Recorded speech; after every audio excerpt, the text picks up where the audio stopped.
Welcome families to our Parent Academy Power Hour High School Graduation Requirements.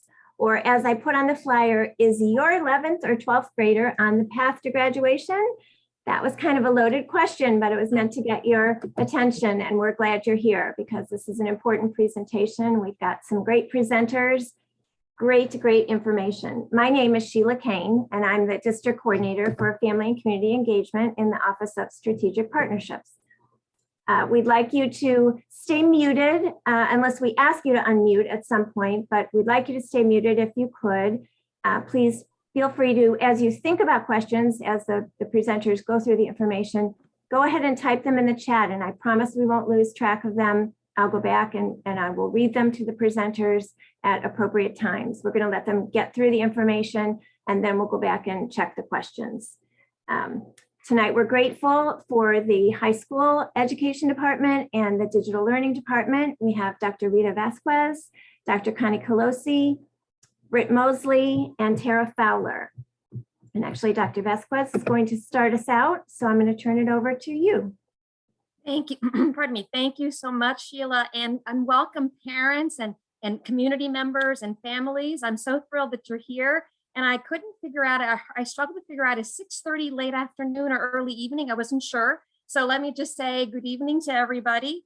We have a full time together today. I know that you saw the flyer that Sheila and Dr. Brim sent out. So I just want to quickly go over the topics that we'll be discussing together tonight. We are going to go over the basic graduation requirements from the state of Florida, which includes how many credits your juniors and seniors need to earn by the time they're completed their high school careers, how many credits are required for graduation, what are the specific courses that are required there's two options for graduating early that I'll share in just a moment, and what's the grade point average or the GPA that is required, and what support do we have for students whose GPAs are perhaps falling a little bit short of meeting the state's requirements.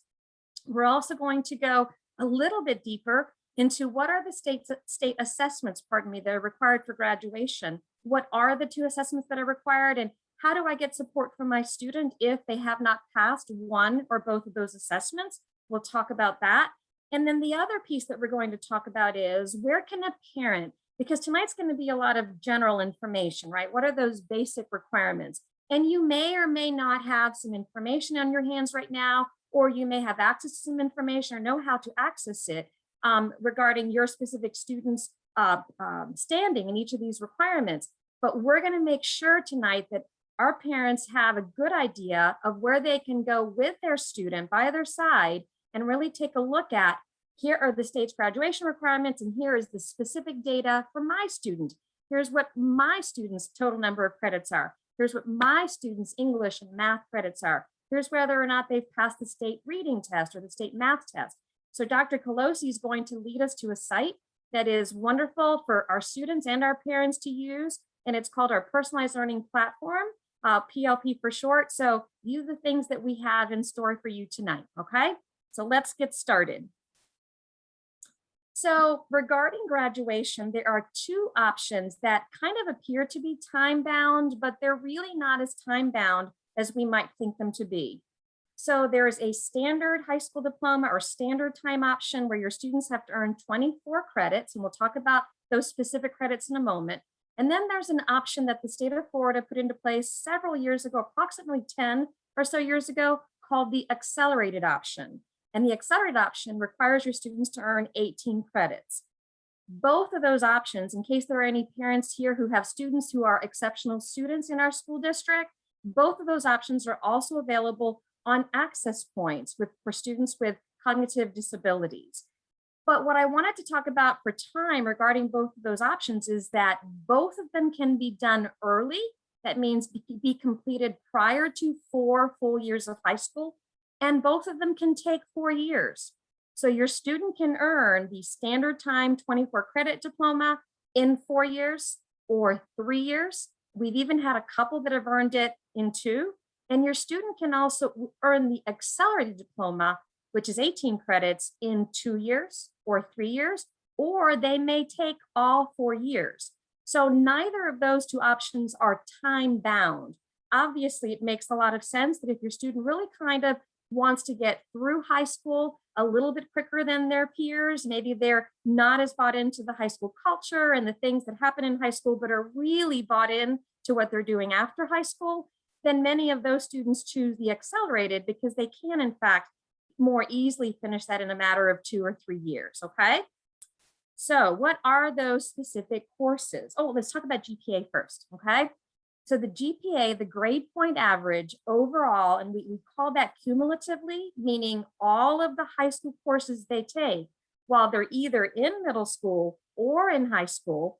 When you average the grade point averages for all those letter grades that your students have earned, every year at the end of the year, we need them to be at 2.0. And certainly by the time they graduate, at the end of the year, by the time we're getting ready to see if they're eligible to graduate and earn that standard high school diploma, all of those GPAs must have a cumulative average of 2.0 or better, which is the equivalent of earning C grades, right, across the board. We do know that some of our students struggle in some courses in some areas and in some years, right? And so if a student falls below a 2.0 and has earned D grades in some classes, for example, we do, in fact, we can support them. We have a system in place. The system is called Apex, and we have in-school credit recovery so that students can forgive low grades that are pulling down their grade point averages. And if your student has failed a specifically required course for graduation, this same system called Apex can, in fact, help them actually forgive that failure and recover that credit, okay? So far we have learned together that there's either a 24 credit option for graduation or an 18 credit option, right? And they can be completed in a accelerated kind of a fashion in 2 or 3 years or 4 years. Both of those options can take all 4 years. Then the second piece we've just learned is that the grade point average that our students need to earn, we hope that this happens every single year, that they end the year with at least a 2.0 grade point average, right? But definitely by the time they become seniors, that GPA must be at least a 2.0 to graduate, all right? So what are some specific credits the kids need to graduate? The state does a really clear job of spelling this out in all of our materials, and these are available in your high schools as well. Really clear this out, make it very clear for parents.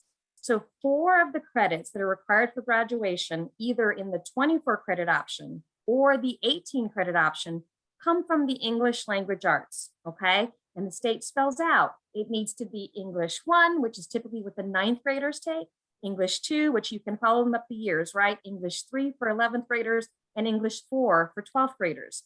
We also have some very advanced classes, such as advanced placement literature and advanced placement language. They count as English language arts credits, right? We have the IB program, the International Baccalaureate program. Those count as the English credit. If you're in one of our 3 high schools that offer an ACE diploma and ACE courses, then the ACE general papers and language arts classes count in those in this requirement.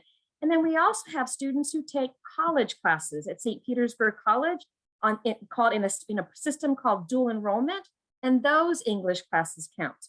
So to sum up this first specific course requirement, right? It's all about English language arts. There's multiple courses through the years and multiple programs that kids can take to complete this requirement. But whether you're on that faster track of 18 credits or on the typical 4-year 24 credit track, you will need to earn 4 credits in English, okay?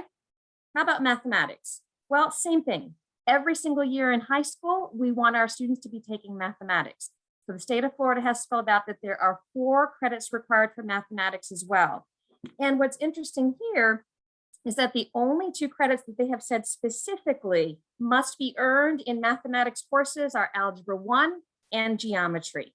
So then the students go on to earn other credits in mathematics, such as Algebra 2, or Math for College Readiness, or some more advanced classes such as pre-calculus, calculus, and even some advanced placement math classes. So it's 4 credits in math for either option as well, right? 24 option or the 18 credit option requires these 4 credits in math, but only 2 of those credits are specifically spelled out as being required classes that a student must take and earn credits in, okay? All right, what else? What are the other core areas that our students have to earn credits in to graduate? So science. In our sciences, our students have to take and earn 3 credits totally in our science classes.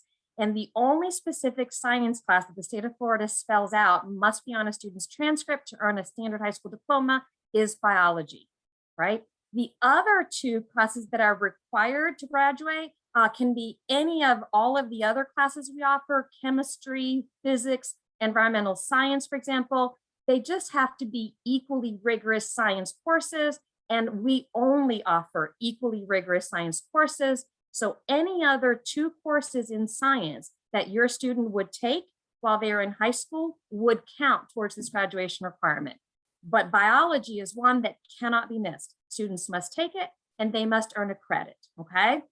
And then social studies is very much like science, like the sciences. Your students must earn a total of 3 credits in social studies classes in order to be eligible to graduate. And now in social studies, you see even more specificity as to which classes those must be.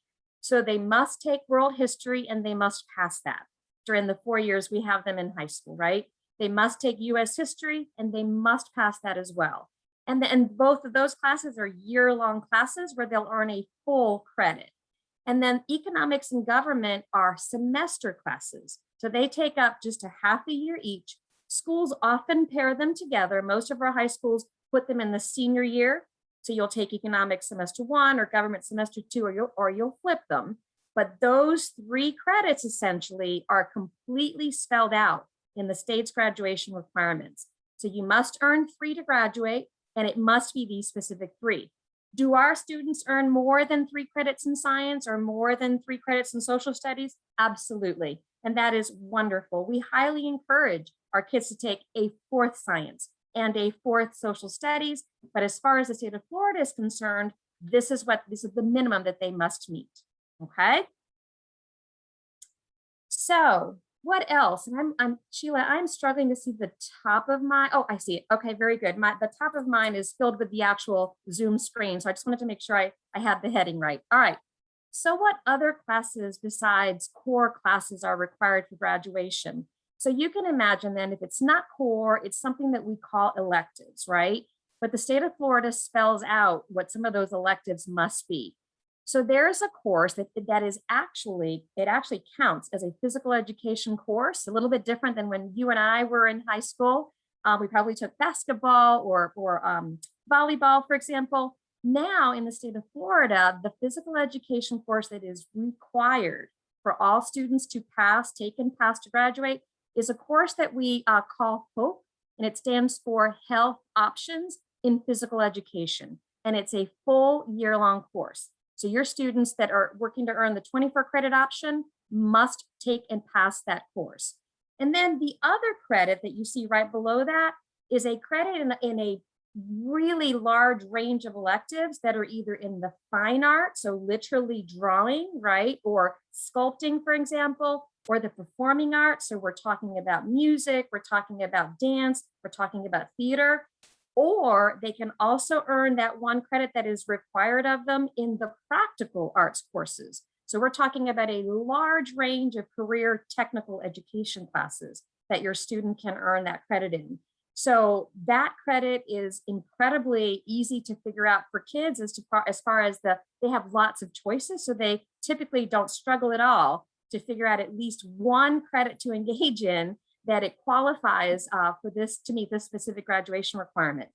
And then as you can see, the other 8 classes, if you've been adding up the 4 for the English and the 4 for the math, and if you've been adding up the core credits, plus the HOPE physical education class that I just talked about, plus the 1 credit in one of those 3 arts areas, right?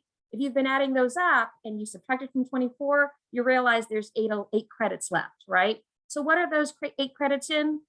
Totally up to your students, okay? Entirely up to your students. And those are full elective classes. So whatever programs and what are offered at your students' schools, or certainly whatever interests your students have, we would want them to choose 8 electives from those interests, right? And I go back and remind you that, could those be science classes? Absolutely. A student can take a science class as an elective, right? In addition to the 3 they had. Could it be another math class? Yes, it could be another math class. It's truly a class they elect to take.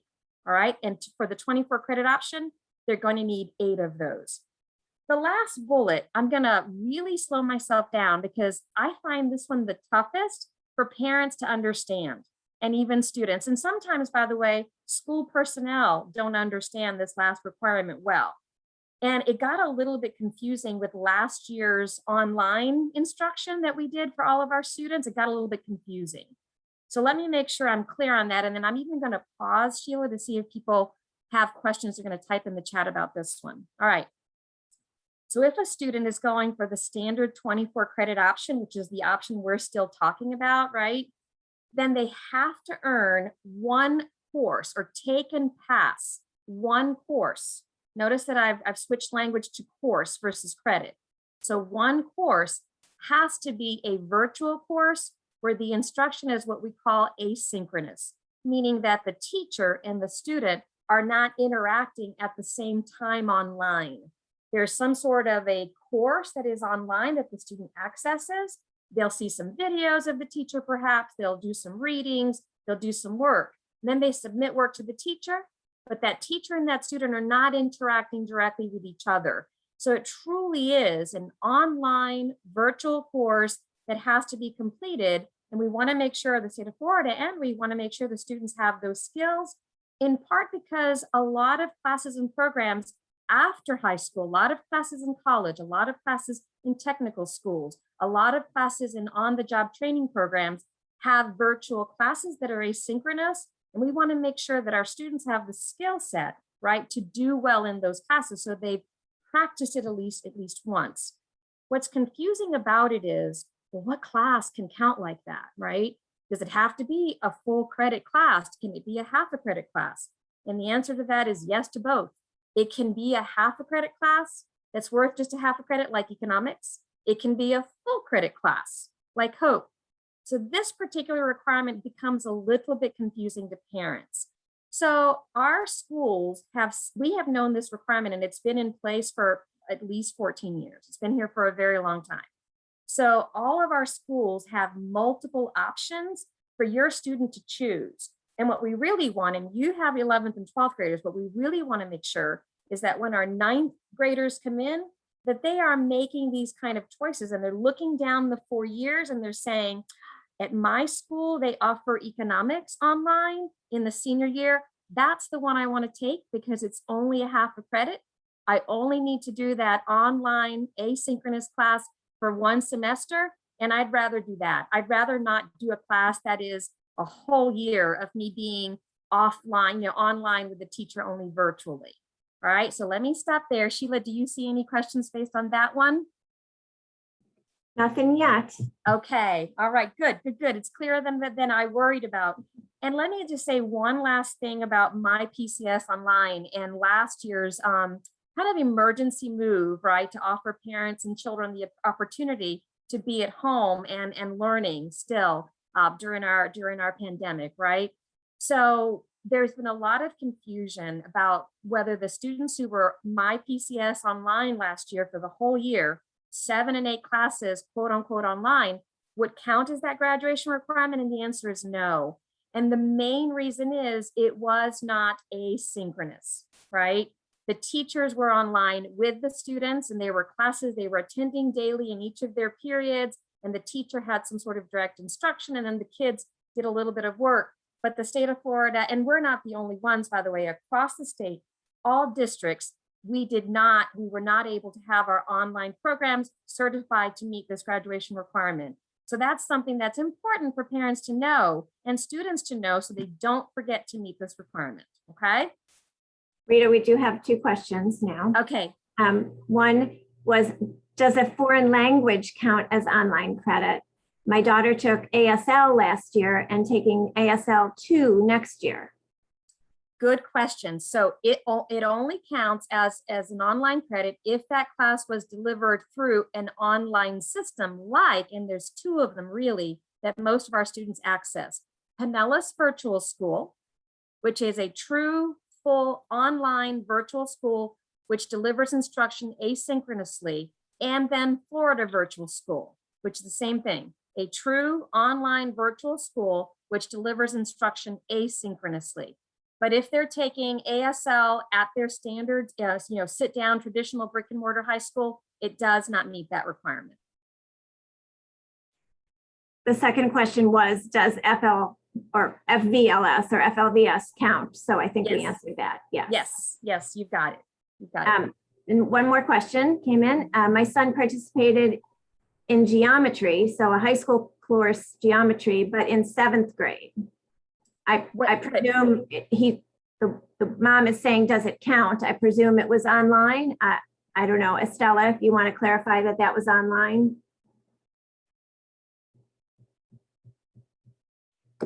Yes. Okay, good. If it was online and they took it in middle school, it counts also for high school, because even if it's taken in middle school, if it has a high school course number, it counts for graduation. So if it was through PBS, Pinellas Virtual School, or Florida Virtual School, FLVS, then it's a full approved virtual provider. So yes, okay. So I'm glad we got through that one, because that one is a sticky point for parents and students.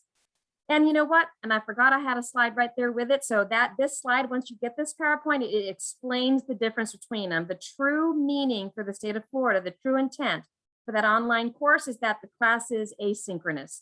So all of that wonderful online work we did last year was wonderful. And it really helped our kids continue learning under difficult circumstances, but it does not count as that online course credit. All right. Okay. And I've kind of been hinting at this part from the beginning of this presentation. So tell me about the 18 credit option, right? Clearly something has to be a little bit less, because it's only 18 credits versus the 24. So you're absolutely right, but it's not the core classes. All of the core classes, so the 4 in English, the 4 in math, the 3 in science, the 3 in social studies, same requirements. Those all must be met. They're in place, okay? The difference then between the 24 credit option and the 18 credit option, which is considered to be the accelerated option, right? You get through it a little bit faster, have the chance to, is that there are fewer electives required, 5 instead of 8, right? Remember that 8 in the earlier option. There is no physical education requirement. So there's no requirement for the health options class called HOPE.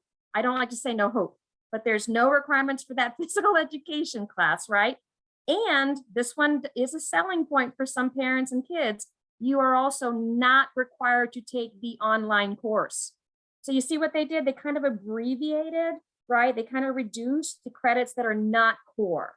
So the English and math and science and social studies stay exactly the same, but they've reduced a little bit of those other ancillary classes that students take. These 2 diplomas, by the way, are identical.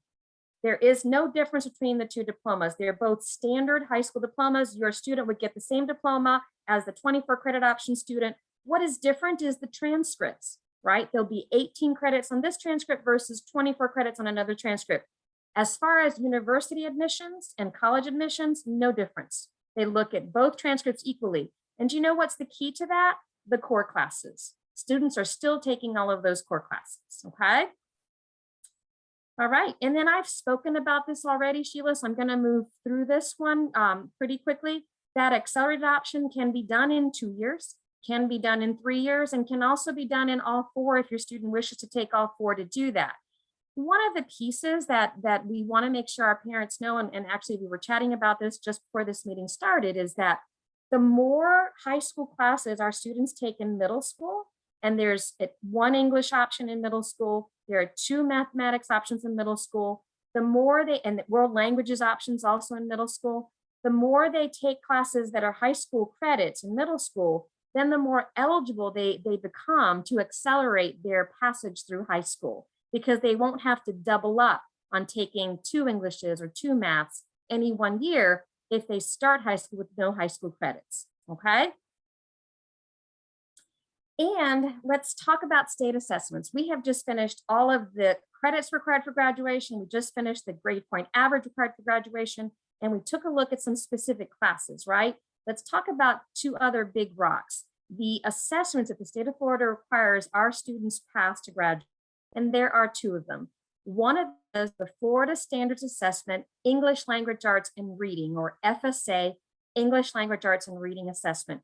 The reason why I placed 10th grade in front of that is because that is the grade level that has to be passed for a student to be eligible to graduate, okay? We offer, and the state provides and requires us to give, the 9th grade same test, but the 9th grade version of it, and your student can take and pass that, and that's really good, and really tells us that it looks like they're going to do a good job and pass the 10th grade test, but it is that 10th grade test that is required, right? A passing score on that for your student to graduate. And the second one, the only other state assessment that is required for graduation is the Algebra 1 end of course, or EOC assessment. And that assessment is either given in the 9th or 10th grade. And what happens is, if typically because kids take that in the 9th or 10th grade, although we have a lot of middle schoolers now taking and passing that in the 8th grade in middle school, okay? So they come up already with that assessment being met for graduation. When a student doesn't pass one or both of those assessments, then they become retakers during their 11th and 12th grade year, right? And then what we do is we continue to support them through their mathematics classes, through their English classes, to build the skills that are necessary to pass either one of those assessments, whichever one that they're deficient in currently. Let me just peek at my next slide here. So I'm about to turn this over to Dr. Pelosi, and I'm really excited about that. But so you're a parent and you've just heard, right, or a guardian or somebody in the community that is mentoring a student to graduate, right? Really supporting a student that you know and care about to finish these requirements, to get these things done and in place so that they have no problems at the end of their senior year. And you're wondering, well, I've got the basic requirements, but how do I get information about my child, my student, right? How do I know specifically where my student is on this path to graduation? So lots and lots of places. First and foremost, your school counselor, this is literally their job, their role, right? This is what they enjoy doing. They enjoy talking to parents and students about where they are in their graduation pathway. So you can always contact your school counselor and ask them for a graduation credit check, right? The other piece is that we do have Parent Portal and Focus, where parents can go in with your own Parent Portal account, and you can go into your student's course history, you can go into test history, and you can check for these pieces, right, that I just shared and that are in this PowerPoint to see how they met them. But the other piece that I'm really excited about, and Dr. Pelosi, I'm going to stop sharing this here in 1 second. So actually, I'm going to do it now while I'm talking, while you're getting ready, so you can take over the screen. But the other piece that I'm really excited about is that we have this personalized learning pathway platform, which is a place that you, with your student, your 11th or 12th grader sitting right next to you, can go to together, okay, and see where your student is regarding these requirements. So Dr. Pelosi, take it away. Hi, everybody. So I'm going to start with showing you how to get to the personalized learning pathway. And it's handy for me because I have let's see, I've got to change my thing here. I have a grandson who is in 9th grade. And so I am able to use him as an example. Probably after we got through last year, you did end up becoming familiar with Clever. So Clever, which you can get to by going to clever.com/in/PCSB. And when you get to Clever and you log in with your student's credentials. So let me say a word about your student's credentials. Again, by now, you're probably familiar that your child has something that we affectionately called an R2D2. That's going to be a letter and number combination, a dot, and another letter combination. So R2.D2, and then a password.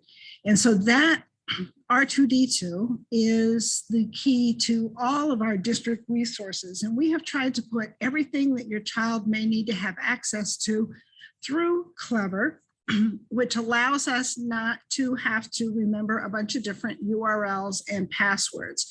So we're looking at the Clever page for a real live 9th grade student at Hollins High School. And he has some things on his Clever page that he has saved as a favorite: Office 365, Canvas, EverFi. His teachers have some pages here, good for them. There is a student survey posted. Then we just have lots of different resources that are available to him. And as I continue scrolling down, and he may not appreciate this, but I am going to find his personalized learning pathway and go ahead and put a star on that and favorite that for him. When he clicks on the personalized learning pathway, it will open up a SharePoint site. And when that opens, and I'm going to model this, even though I already do have it open, it opens right up. It is going to ask for the student's email address. So this is an important note. Maybe we can put it in the chat, or maybe you can make a note. The student's email address is r2.d2@pcsb.org. So it's simply their R2D2 and then @pcsb.org. So you will need to know that in a couple of different places, that is your student's email address. By the way, that's filtered. No outside organizations can email your child at that email address. And it's limited what your child can do. They can correspond with their teacher, and they can, that's really what they can do, is correspond with each other. I think they can't even email each other. So that's a very highly guarded email address. So here we have the landing page for the personalized learning platform. And I'm going to shrink it down just a bit so that you can see it. I think I can be able to do that.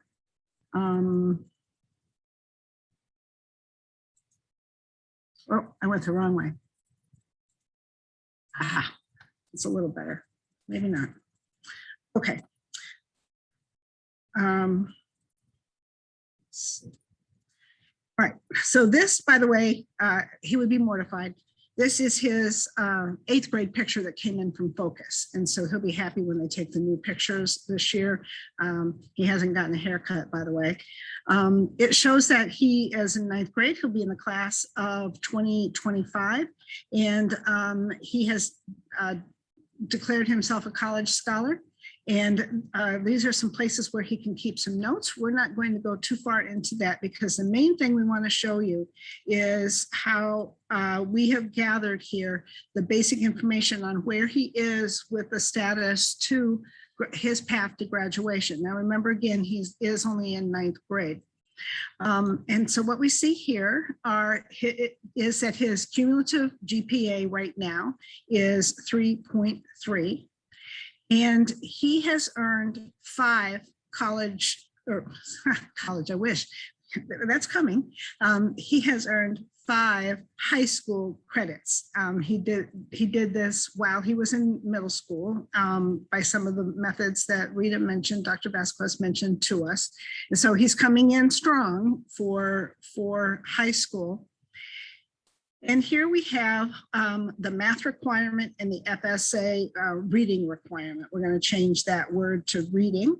And this will be, when this shows green, it will show that he had, there'll be a green check mark here, and it will show that he has met the math graduation requirement and the reading graduation requirement. So because of these question marks, we're not 100% sure that he's on track right now, but if we were and everything was set, then this would also be a check mark to the positive. But And Connie, may I chime in, Connie, a second? please do. Okay, because you just said a really important point, and parents in this group, right, or community members who are shepherding students are shepherding 11th and 12th graders, right? So it is really important to know that Connie's grandson, who she so kindly is sharing his screen so we can see it, right? He's in 9th grade, so it makes complete sense for him to not yet met that requirement, the math or the ELA.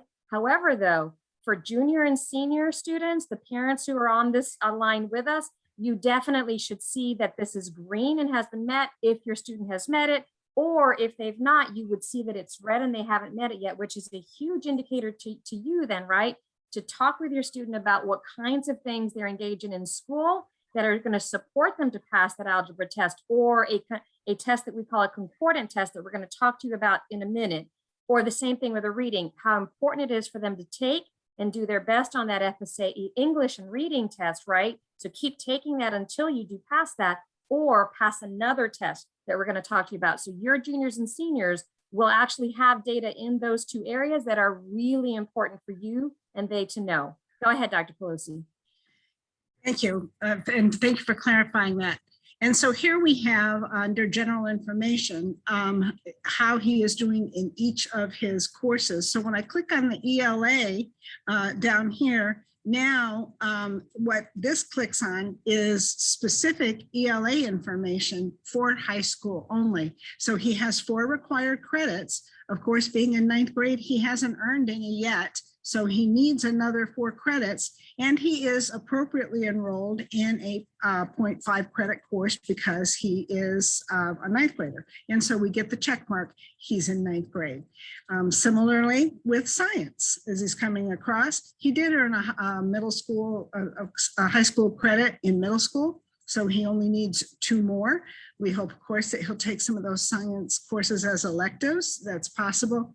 And on through the list of mandatory courses. In math here, he did take both algebra and geometry. And so he's speeding right along on the math. But recall, he does have to still take 4 math classes. So we'll catch up to him on that. The last piece I want to mention here is over here we can see the student scores. He has not taken the high school PSAT or the SAT yet, but in middle school he did take the middle school version of the PSAT. That score is there. When he takes the ACT, if he does, it'll show up here. If he's earned any industry certifications, it will show up here. If he takes advanced coursework in dual enrollment or AP courses in high school, it will show up here. And if he were interested in playing college sports, he can look right here and see if he has met the requirement for NCAA eligibility. The main thing I want to leave you with here is that you cannot log into this site without your child's R2D2. And the best use of this site would be to have your students sit with you, log in, show you, and talk with you about that. There are in these places over here some additional learning opportunities, which we're not going to go into here.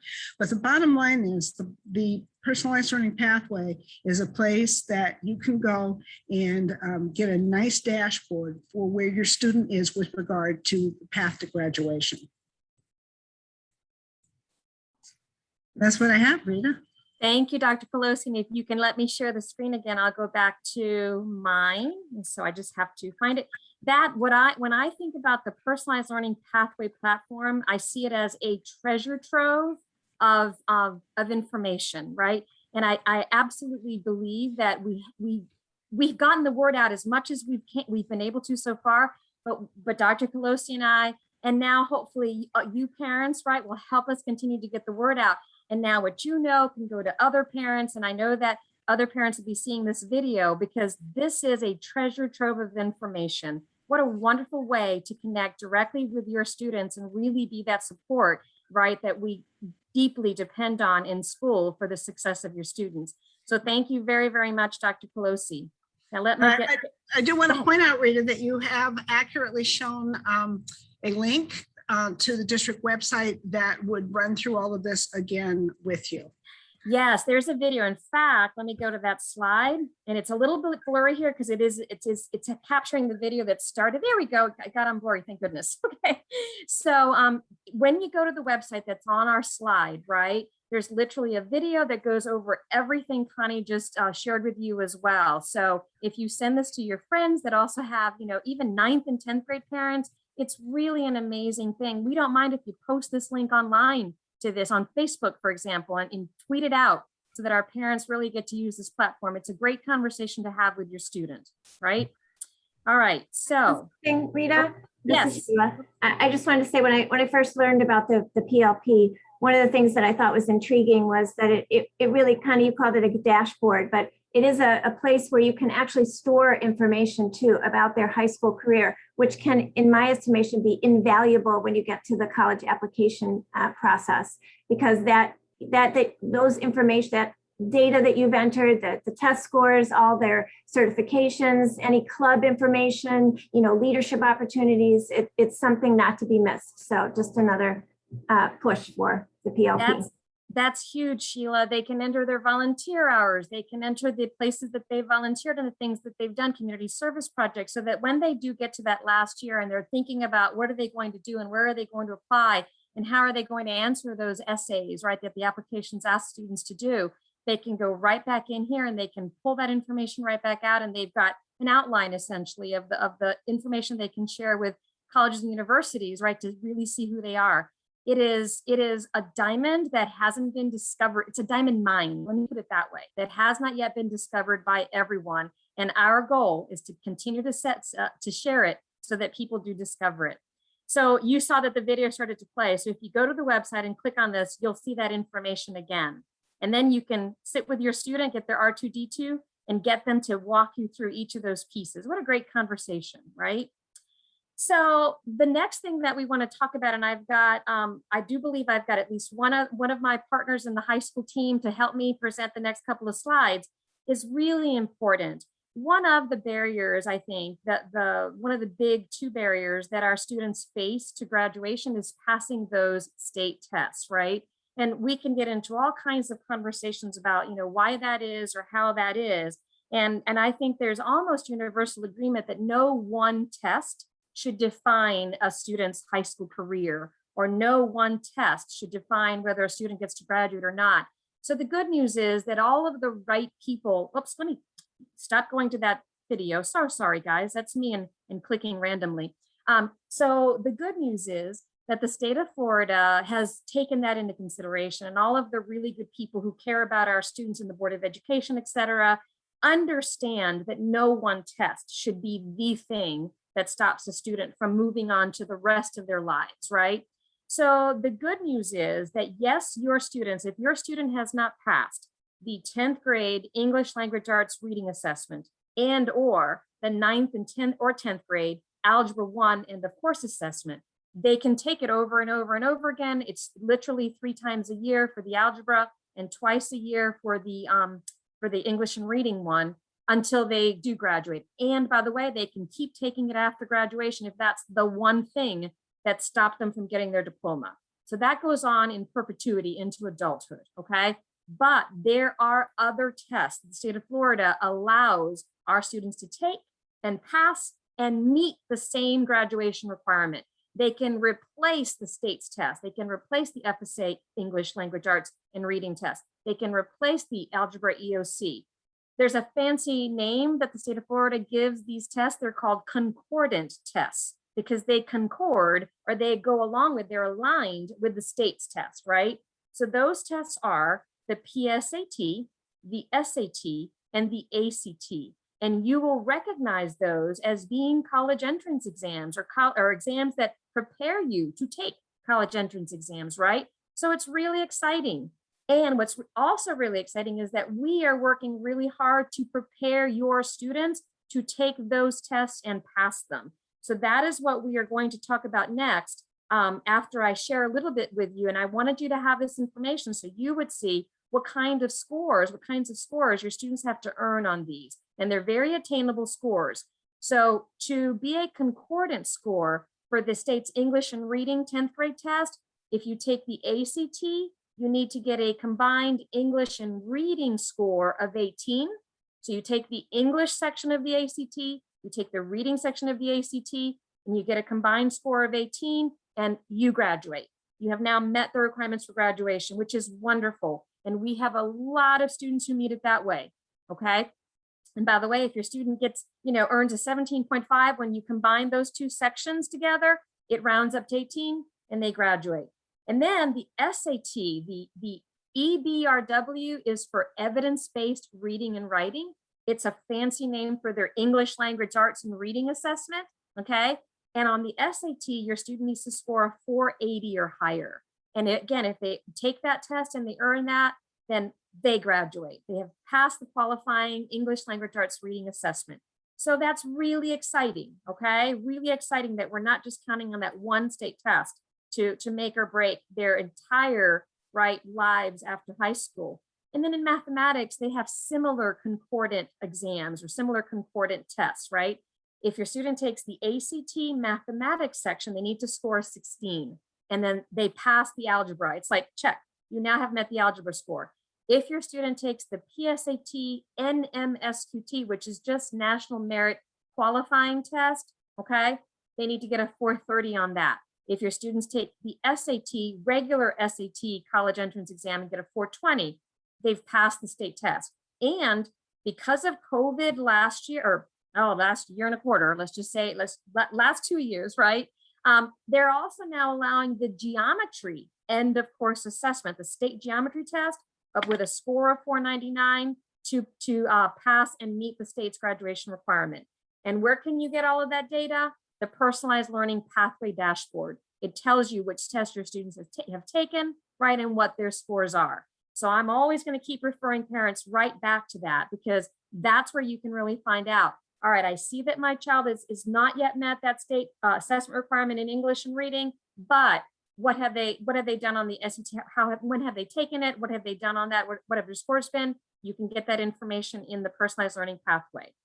I am now going to turn this over to my colleagues and dear friends who have been really busy all year long, working to support principals and teachers and students to level up to graduation, to really have opportunities in school and after school to practice so they can score well on that ACT, score well on the SAT, score well on the PSAT. So I think we begin with Britt. So Britt, you are on. All right, thank you so much. And you can advance to the next slide. Okay, so when we talk about that state assessment requirement and the concordance scores, that's what this particular program is about, our Level Up to Graduation.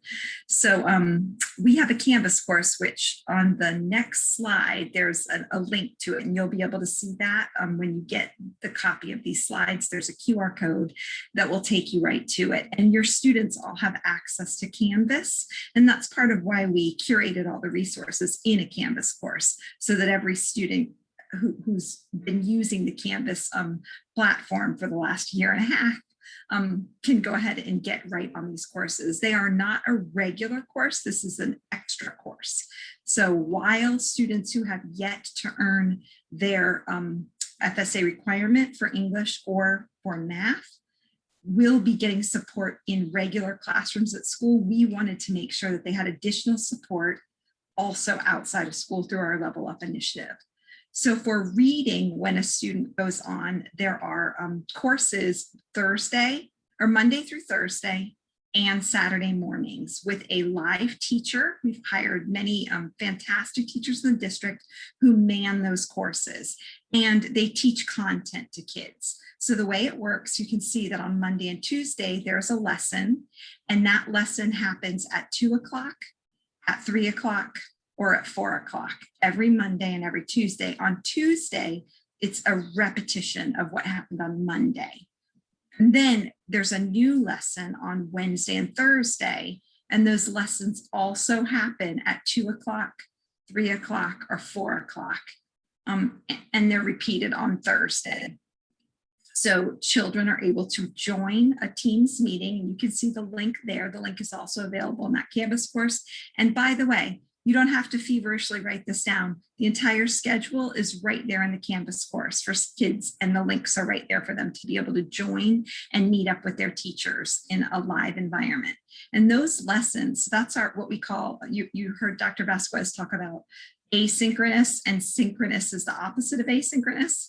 So this is what we call a synchronous opportunity, where there is a teacher in a virtual environment talking directly with students and supporting them with lessons that will help them reach concordancy, particularly in this course with ACT.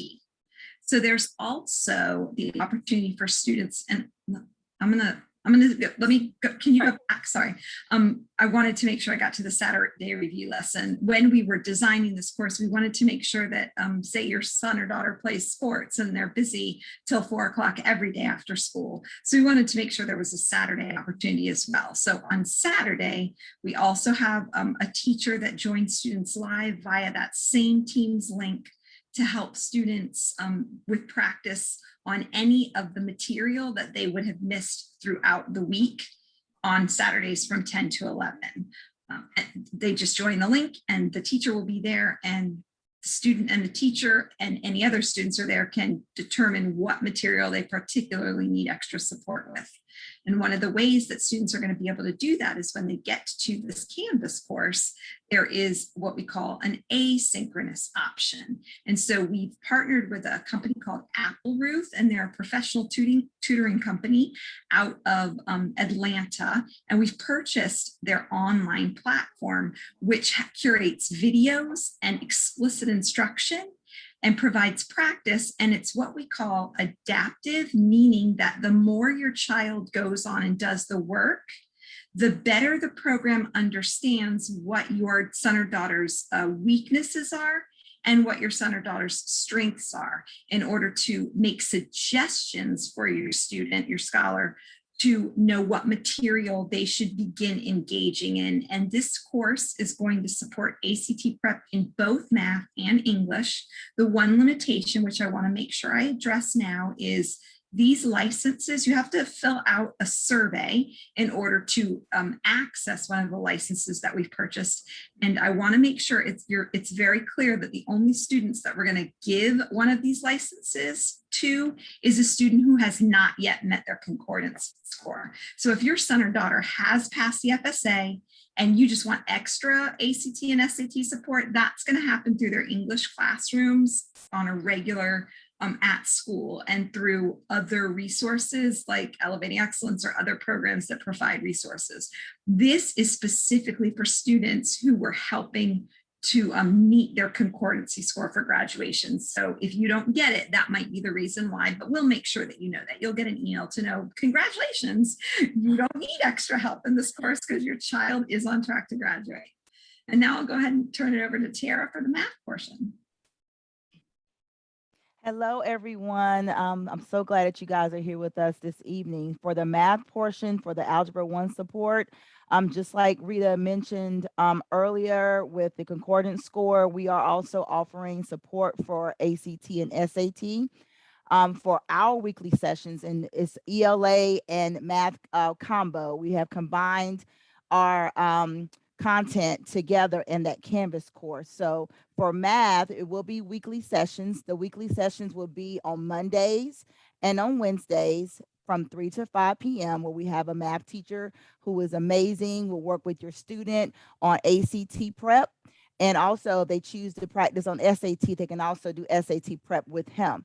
And also there will be a Saturday review session with me. I have decided to insert myself in supporting the students as well. So they will have a Saturday session that will be offered as well from 10 to 11, and they will have me to support them on that Saturday.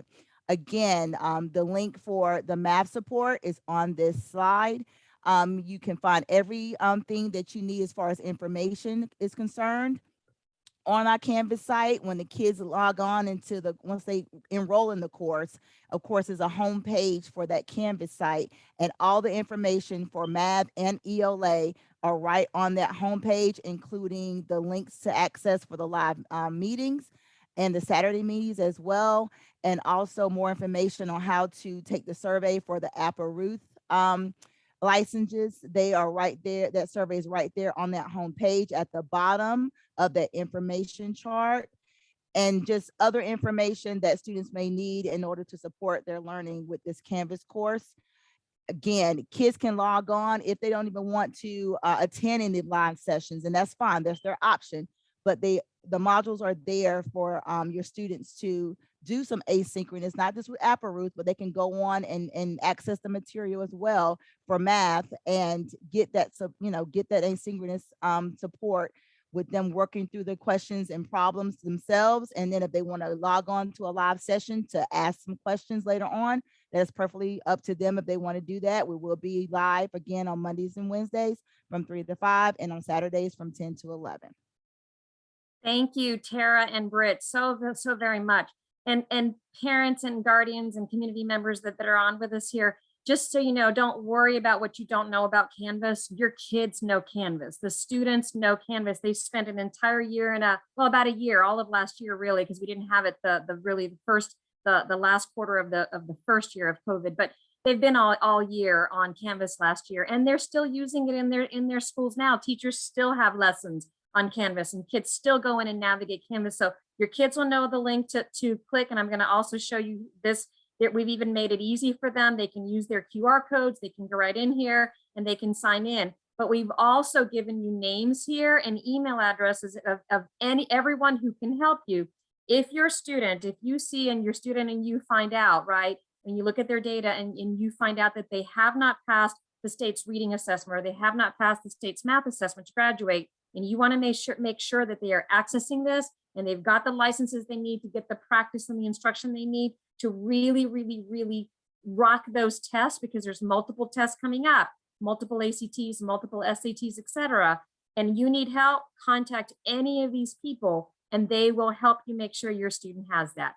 Sheila, I know we have questions that are really good questions that I want to get to. You want to start tossing those out?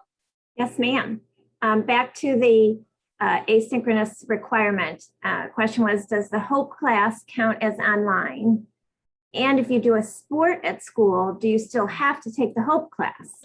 Good questions. Okay, let's do the online version first, okay? So if your student did Hope online, again, asynchronous, not last year in my PCS online, that does not count for any course, anybody, any course, right? But if your student takes Hope, the PE, the physical education class, health options through physical education, right? Either in PVS, Pinellas Virtual School, or Florida Virtual School, then yes, it counts, meets one full requirement. If your student did, here's the bad part, if your student, because remember, the law requires a full course.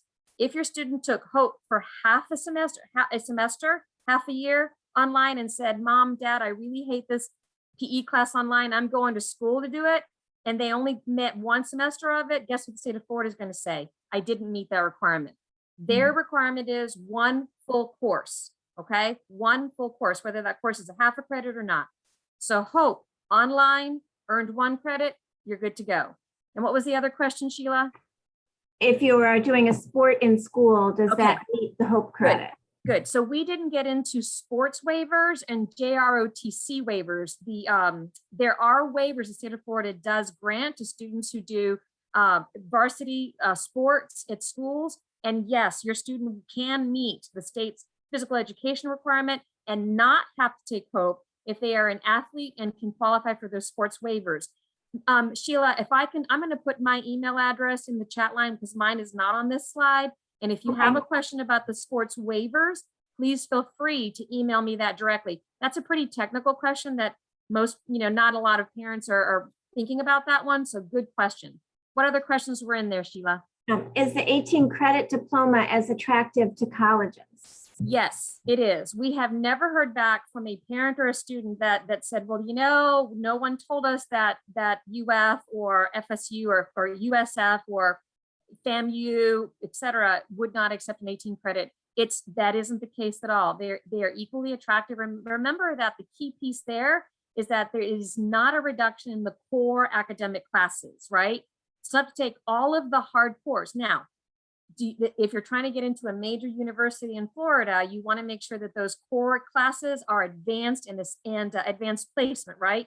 All of the AP courses you can take, but the 18 credit versus the 24 credit, because mostly it's a reduction in electives, they are both equally attractive to colleges and universities. All right, next question.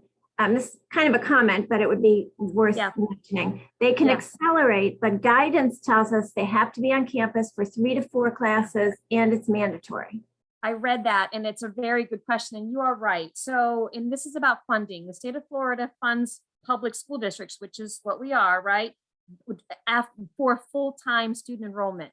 So we can't say you can have a student who's entering their junior year and they've got 2 classes they have to finish, but we can't just say, sure, just take the 2 classes, because if we do, the state doesn't recognize that and won't fund us. And we want teachers in the classroom. We need teachers in the classroom to teach your student those 2 classes. And so in order to do that, your student does have to take the full load, right? They have to take the 2 that are required, and then they have to take the other, if you're a 7-period school, the other 5 that give them a full student status, so that we get actual funding for your student, which allows us to put your student's teacher in the classroom. Now, what those other classes are, there's a wide range of things. And I saw this parent is really savvy about this and wrote, but 4 are required in school. You are right, 4 are required for us in school, and then 3 can be taken as dual enrollment classes at SPC, for example. And that the state defines as a full-time student with us, which then allows us to be funded fully, so we can have that highly qualified teacher in the classroom for your student, okay? Barbara mentioned, I've never received this. I think that was a nod to the graduation checklist. And so you would just suggest they go to their school counselor or have their students, you know? Yes, and Right, okay. Barbara, I read your comment and my eyes got this wide because if you've got if you're the parent of a junior or a senior, you should have received a couple of credit checks already. So if you haven't, please contact your school counselor and ask them to send you your student's graduation credit check. Susan had a student who's transferred into public school this year, and all of the information on the PLP is empty. Even though student is a junior, when will the PLP info be updated? I replied to her that this might be a Dr. Colosi question and that she could email her directly. Dr. Colosi did put her email in the chat. Perfect. Yes, please do that. It should populate fairly quickly. Once your student's transcript is translated and put into our focus system, then the personalized learning platform should in fact populate. Okay. Do students have to pre-register? I believe these were the classes that Britt and Tara were going over, or maybe you. Pre-register for the support classes. If they need accommodations due to a disability, how do they advise? Good. So do this for me. Register your students, right? Have them start attending that class and either write to the teacher about the accommodations you need or write to all the people that, well, depending on, I can't see real quick if it's broken up. Either way, because this is broken up by English and math support, but any one of these wonderful people who are in this slide right now, tell them the support your student needs, and we will make that happen for you in the extended learning program class. I just want to mention, since we're talking about that the slides will be sent to all the registered participants tonight. Anybody who was here or wasn't able to come but registered, you'll get the recording link. So all these things, you don't have to be furiously taking notes. You'll get them in your email tomorrow. And we will continue on here. I know it's 7:32. If you've got to jump off, you'll get the recording. You'll get the rest. I haven't stopped it. You'll get all the questions and answers. But if you want to stay on, I know we'll stay on for a few more minutes. So do the study lessons rotate each week? So the students should be tuning in each week, and eventually they will see material covered prior to when they start. Like I'm gonna let Tara and Britt address that, ladies. Britt, I can go first. For math, it's more of a support with questions. If students have a particular content that they want to work on, particular for sections of the ACT or the SAT, then they can come with questions, or the teacher can work through PowerPoint lessons with those students step by step, and then give them practice items for them to practice on their own for the next live session between that 3 to 5 p.m. Time frame. For English, the lessons will repeat. 2 o'clock is the same lesson as 3 o'clock on Monday, is the same lesson as 4 o'clock on Monday, and the same as 2 o'clock on Tuesday, the same as 3 o'clock on Tuesday, and the same as 4 o'clock on Tuesday. So Mondays and Tuesdays will be the same lesson, and we just have many different hours that students can choose to join. And then Wednesday, it's a new lesson. And Thursday, and so Wednesday 2, 3, and 4 is the same lesson. That will also occur on Thursday at 2, 3, and 4. And then Saturday for that 1 hour really is extra help.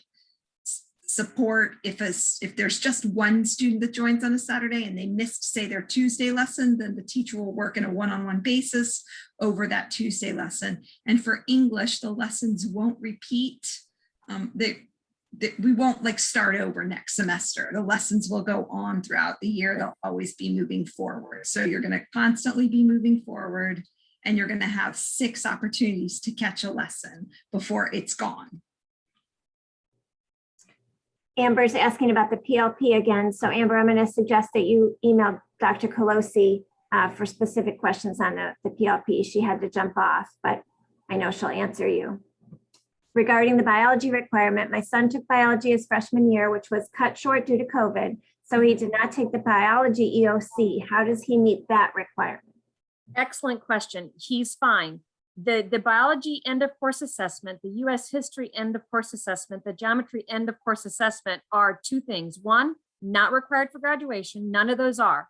We've told you the 2 tests that are, right? And 2, because of COVID, the state actually waived those assessments for kids. And so they never have to take them, nor do they have to meet them. So if your student earned that biology credit, you are just fine. For all the other parents, right? If your kids are in the class this year and they are going to take that end of course assessment, great. I hope they really do well, but it is not a graduation assessment. None of those. The only 2 graduation assessments are the English and reading and the algebra. All right, one more question. Can kids get scholarships or scholar diploma, without bio and geometry EOC? Good. These are really savvy parents, Sheila. Yes. So, okay. It's a very good question, right?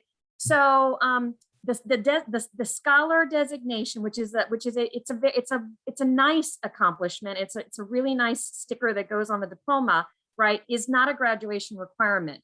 And so the state of Florida says if a student really wants to work toward that scholar designation, okay, then yes, they need to take and pass that end of course assessment, which they can do that. They can try that multiple times this year, right? 3 times this year. So the designations, whether it's the scholar designation or the merit designation, which we didn't talk about at all today. Why? Because they are not graduation requirements. Today was all about what must my child meet to graduate, right? But if you know about those designations and your child wants to go for them, because they're not required for graduation, the state says, you know what? It's a little bit of it's a perk, right? It's a little perk above that, something else that students have met and done. We're going to require that they take those tests if they still want to earn those scholar designations. So they do have to take them if they want that. Not required for graduation. Do the EOC grades show on the transcript? And does it show the number of attempts? Very good question. Does not show the number of attempts. It does show pass or fail. That was our last question so far. Great. What a great session. Thank you, everyone. We hope you got some information that really supports you to support your children. And we are here to support your children as well. Thank you, Sheila, very much for having us. Thank you, ladies, for presenting, and Dr. Colosi and Absentia here. We do have another session for 9th and 10th grade parents. Will be on Tuesday, October 12th, same time, 6:30 to 7:30. You should see a flyer in your Peach Jar email. Also, all our past recordings, all our upcoming sessions can be registered, links and information on pcsv.org/Parent Academy. And we thank you all for attending. I can tell it was a great presentation because almost everyone stayed on till almost the very end. So you guys were riveting. Thank you, Dr. Vasquez. Yeah, Britt and Tara. Families, you'll get all kinds of information tomorrow. We thank you again. Have a nice rest of your evening. Happy evening, all.